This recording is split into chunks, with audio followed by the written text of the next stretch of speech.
1947 সালের 14ই আগস্ট রাত তখন গভীর।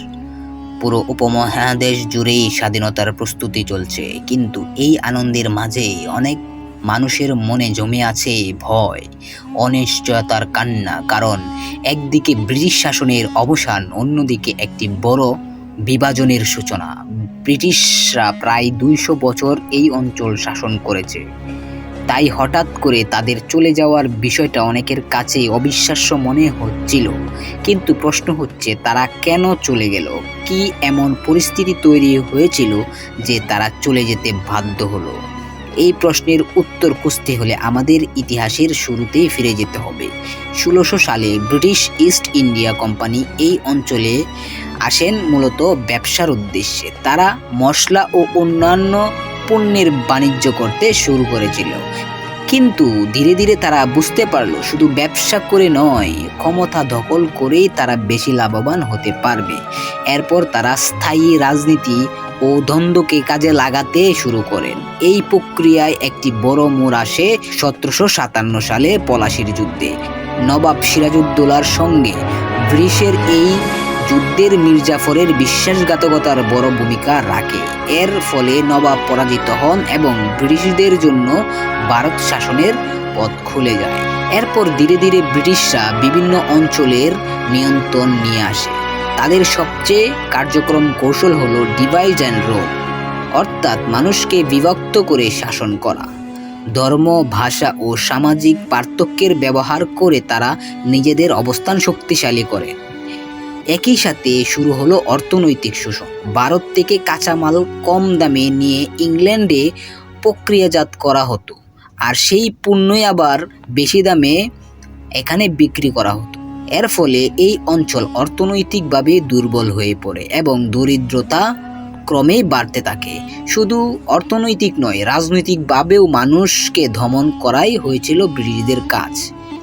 ব্রিটিশ বিরোধী কোনো আন্দোলন বা কোনো কার্যকলাপ দেখলেই কঠোর শাস্তি দেওয়া হতো, জেল, নির্বাসন কিংবা মৃত্যুদণ্ড। 1857 সালের সিপাহী বিদ্রোহ ছিল ব্রিটিশ শাসনের বিদ্রোহের প্রথম বড় প্রতিবাদ। যদিও এই বিদ্রোহ দমন করা হয়েছিল, কিন্তু মানুষের মনে স্বাধীনতার আকাঙ্ক্ষা আরও শক্তিশালী হয়ে ওঠে।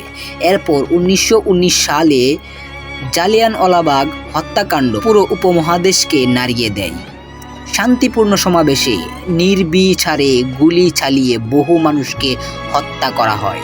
এই ঘটনায় ব্রিটিশদের প্রতি মানুষের ক্ষোভ আরও বাড়িয়ে দেয়। এরপর শুরু হয় বৃহৎ গণ আন্দোলন। মহাত্মা গান্ধীর নেতৃত্বে অহিংস আন্দোলনে যেমন ছিল, তেমনি বিভিন্ন স্থলে সশস্ত্র বিদ্রোহ গড়ে ওঠে। চট্টগ্রামে অস্ত্রগার আক্রমণ, বিপ্লবীদের আত্মত্যাগ, সব মিলিয়ে স্বাধীনতার দাবিতে আন্দোলন আরও তীব্র হয়ে ওঠে। এদিকে 1939 সালে দ্বিতীয় বিশ্বযুদ্ধ শুরু হল। ব্রিটিশরা ভারতের জনগণের মতামত না নিয়ে তাদের সৈন্য যুদ্ধে পাঠিয়ে দেয়। এতে মানুষের মধ্যে ক্ষোভ আরও বেড়ে যায়। যুদ্ধ শেষে ব্রিটেন অর্থনৈতিক দুর্বল হয়ে পড়ে। একই সাথে 1946 সালে নৌশা বিদ্রোহ তাদের জন্য বড় একটি সংকেত ছিল যে এখন আর এই অঞ্চলকে নিয়ন্ত্রণ করা সম্ভব নয়। এর পাশাপাশি সাম্প্রদায়িক উত্তেজনা বাড়তে শুরু করে। হিন্দু মুসলমান দাঙ্গা ছড়িয়ে পড়ে বিভিন্ন স্থানে। এই পরিস্থিতিতে ব্রিটিশরা দেশ ভাগের সিদ্ধান্ত নেয়। 1947 সালের আগস্টে ভারত ও পাকিস্তান নামে দুইটি পৃথক রাষ্ট্র গঠন করেন। তবে এই স্বাধীনতার মূল্য ছিল অনেক বড়। লক্ষ লক্ষ মানুষ তাদের বাড়িঘর ছেড়ে অন্যত্রই চলে যেতে বাধ্য হয়। সহিংসতায় প্রাণ হারায় অসংখ্য মানুষ। শেষ পর্যন্ত ব্রিটিশরা চলে গেলেও তারা রেখে যায় বিভক্ত একটি উপমহাদেশ এবং একটি জটিল ইতিহাস। এই ইতিহাস আমাদের মনে করিয়ে দেয়, স্বাধীনতা কোনো উপহার নয়, এটি অর্জন করতে হয়েছিল দীর্ঘ সংগ্রাম, ত্যাগ এবং অসংখ্য মানুষের আত্মদানের মাধ্যমে। তাই আজ আমরা যখন স্বাধীন দেশের নাগরিক হিসেবে দাঁড়িয়ে আছি, তখন এই ইতিহাসকে মনে রাখা আমাদের দায়িত্ব।